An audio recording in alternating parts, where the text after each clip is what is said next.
Hey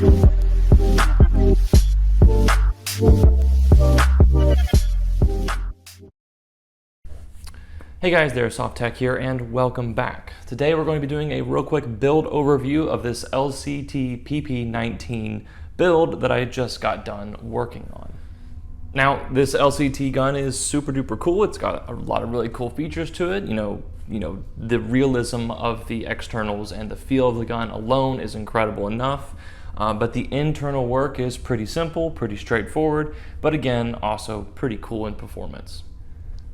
So, you guys know, I'm really not much of an externals guy. I like high quality externals, which this gun definitely has, but the stock on this is not stock as the way the gun came from factory, and neither is this hand guard or hand grip rail that I am aware of. I'm pretty sure this and this is not stock, and this is not stock either, but we can kind of get to that later. All my work is pretty much all internal, as usual. I do some part fitment here and there, but for the most part, everything we do is internal. And before we go to the internals, I just kind of want to talk about how cool the gun looks and also how cool it feels to hold. So first and foremost, when you pick up the gun, you're probably going to notice the heft of the overall small gun. It's a pretty heavy gun. And then second of all, the overall build quality. But then third of all, what you'll probably notice is how thin the motor grip is. And that's because this is actually an LCT slim grip with a slim AEG motor underneath, a neodymium motor that is. So it's a really slim grip. It's, mimics the real version or a real style AK grip. And then the motor underneath is obviously a really small, thin version of an AEG motor. Now, it seems to be plenty powerful. It's a neodymium motor.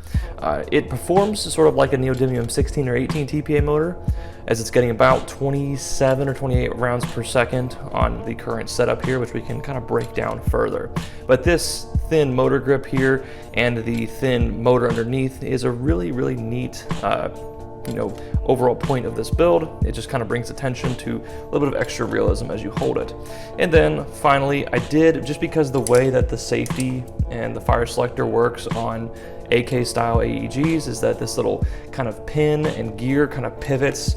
When you go into safety, it pivots down. When you go down to semi-auto, it pivots up to move the selector plate.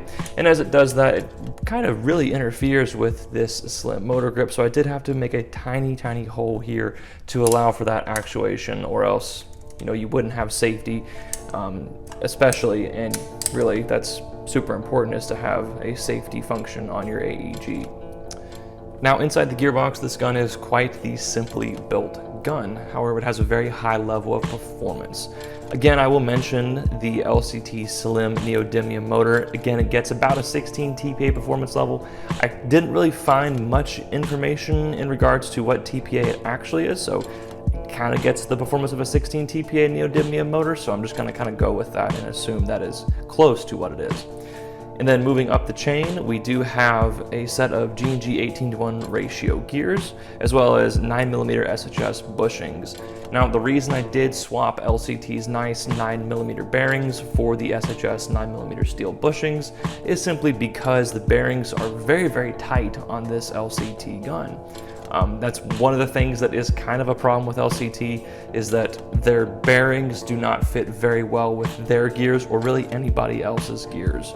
And so when you put the gear into the bearing, it kind of pressure fits really tight, and that's not good for bearings to work that way. They tend to be a little more fragile in that regard than they would if they rotated freely. So that being said, I did swap those out for some SHS steel 9mm bushings.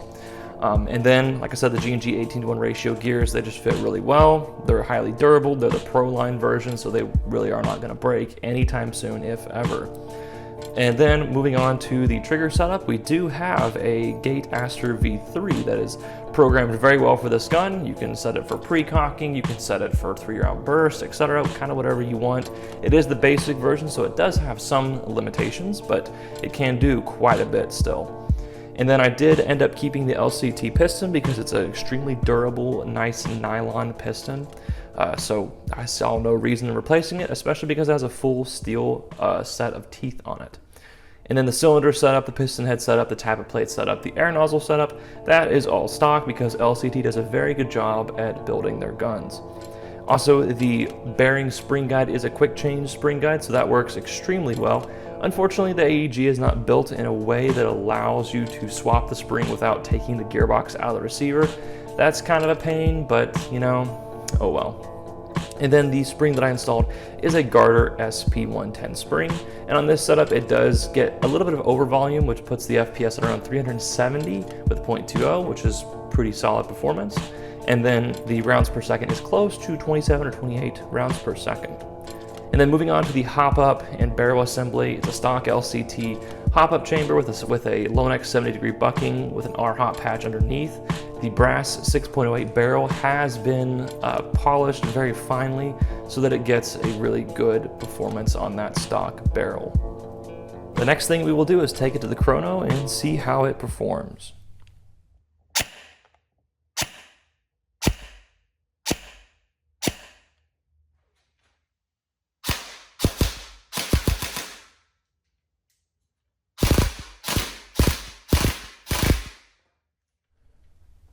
Despite the simplicity of the internal setup, it is very, very satisfying in the performance category, just like it is in the external category. It just performs extremely well. It's really well put together. I've tuned it like I tune every other AEG, and the performance shows.